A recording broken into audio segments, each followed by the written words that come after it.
എടോ പ്രതാപ, മഹാലക്ഷ്മിയും കണ്ണനെയൊക്കെ ഈ ഭൂമിന്ന് പറഞ്ഞു വിടണമെന്ന് എനിക്കും ഉണ്ടോ ആഗ്രഹം. പക്ഷേ അത് പറയാൻ എനിക്കിപ്പോ ഭയവാ. വേറൊന്നും കൊണ്ടല്ല. എന്റെ ജീവിതത്തില് മഹാലക്ഷ്മിയെ പോലെ ദിവ്യശക്തിയുള്ള ഒരു പെൺകുട്ടിയെ ഞാൻ കണ്ടിട്ടില്ല. ഇപ്പൊ തന്നെ ഒന്ന് ആലോചിച്ച് നോക്കിക്കേ. പാൽപായസം കുടിച്ച മഹാലക്ഷ്മി ഇനി ഉണ്ടാവില്ലെന്നല്ലേ താനും തന്റെ അമ്മയും മോളും ഒക്കെ കരുതിയിരുന്നത്. എന്നിട്ട് എന്തായി? എന്തെങ്കിലും ഒന്ന് നടന്നോ? ഹോസ്പിറ്റലിൽ ഇരുന്നിട്ട് സഹിക്കാൻ പറ്റാത്തോണ്ടാ ഞാൻ ഇങ്ങോട്ടൊന്ന് വന്നേ. എടോ, തനിക്ക് കൈ നിറയെ കാശ് തന്നിട്ട് ഞാൻ പറഞ്ഞു കണ്ണന്റെ അച്ഛനെ അങ്ങ് തീർത്തേക്കാൻ. താനത് വളരെ നിസ്സാരമായിട്ട് ചെയ്തു. അങ്ങനെയുള്ള നമുക്ക് മഹാലക്ഷ്മിയും കണ്ണനെയും എന്തെങ്കിലും ചെയ്യാൻ പറ്റുന്നുണ്ടോ? അവിടെയാണ് അവൾ ഒരു സാധാരണ പെണ്ണല്ലെന്ന് ഞാൻ പറഞ്ഞുകൊണ്ടിരിക്കുന്നത്. ദേ, ഞാൻ ഇങ്ങോട്ട് ഓടി വന്നത് അത് പറയാനാ വാമേട്ടാ. കണ്ണന്റെ അച്ഛന്റെ ആക്സിഡന്റിനെ പറ്റി പറയാൻ. എന്താടോ വാമേട്ടാ, അവളെല്ലാം അറിഞ്ഞു. എന്തറിഞ്ഞെന്ന്? അവക്ക് 4-5 വയസ്സുള്ളപ്പോഴായിരുന്നല്ലോ അവളെയും കൊണ്ടുപോയ ലോറി ഞാൻ കണ്ണന്റെ അച്ഛൻ ഓടിച്ചിരുന്ന ബൈക്കിൽ കൊണ്ടുപോയി ഇടിച്ചത്. അന്ന് അതിന് അവള് സാക്ഷിയായിരുന്നില്ലേ? എന്നാ അവക്ക് മനസ്സിലായി വാമേട്ടാ, അന്ന് ഞാൻ തട്ടിക്കളഞ്ഞത് കണ്ണന്റെ അച്ഛനെയാണെന്ന്. കണ്ണന്റെ കാലിന്റെ സ്വാധീനം പോയതും എന്റെ ലോറി തട്ടിട്ടാണെന്ന് അവക്ക് പിടികിട്ടി.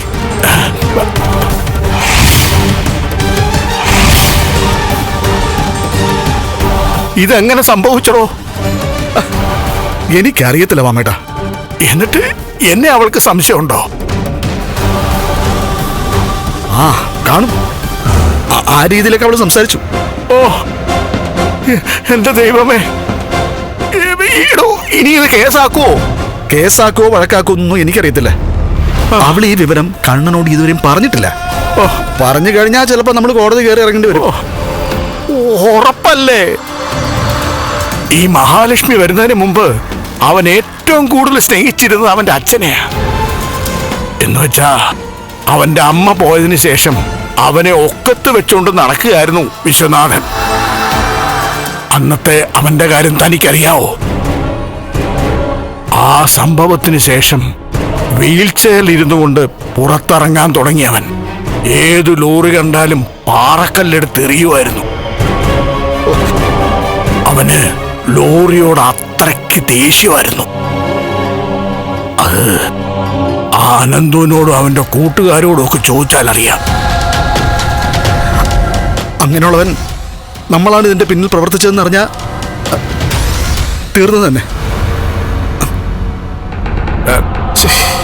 എടോ, അങ്ങനെങ്ങാണം മഹാലക്ഷ്മി കണ്ണനോട് സത്യം പറഞ്ഞ എന്റെ പേര് പറയല്ലേ. എന്നെ പോലീസ് അറസ്റ്റ് ചെയ്യും, എനിക്ക് കോടതി കയറി ഇറങ്ങേണ്ടി വരികയൊക്കെ ചെയ്താ അറിയാതെ നാവിന്ന് പറഞ്ഞു പോവില്ലേ വാമേട്ടാ? അയ്യോ, അല്ലെങ്കിൽ പോലീസുകാർ എന്നെ കൊണ്ട് പറയില്ലേ? എടോ, അത് സ്വാഭാവികമായി സംഭവിച്ച ഒരു ആക്സിഡന്റ്. അങ്ങനെ താൻ പറയാവൂ. നമ്മൾ തമ്മിൽ നേരത്തെ അടുപ്പമുണ്ടെന്ന് മഹാലക്ഷ്മിക്കും കണ്ണനും ഒക്കെ അറിയാം. എന്ന് വെച്ച് ഞാനാണ് അതിന്റെ പിന്നിലെന്ന് അവരറിയേണ്ട കാര്യമുണ്ടോ? അവൾക്ക് അങ്ങനെ ഒരു സംശയം ഉണ്ട് വാമേട്ടാ. ആ സംശയം താൻ ബലപ്പിക്കണ്ട. എന്റെ ദൈവമേ, ഇപ്പൊ വീഴ്ചയല്ല ഇരിപ്പ്. ആ തോമസ് വൈദ്യരുടെ വീട്ടിൽ പോയിട്ട് ഒരു മെച്ചവും ഇല്ല. ഇനി അതിന്റെ കൂടെ വീൽ ചെയറിൽ പോയി ജയിലിൽ കിടക്കണോടോ? എന്റെ പേരക്കുട്ടി പോയതിന്റെ പിന്നാലെയാ ഇപ്പോ ഇങ്ങനൊരു തിരിച്ചടിയോടെ ഉണ്ടായിരിക്കുന്നത്.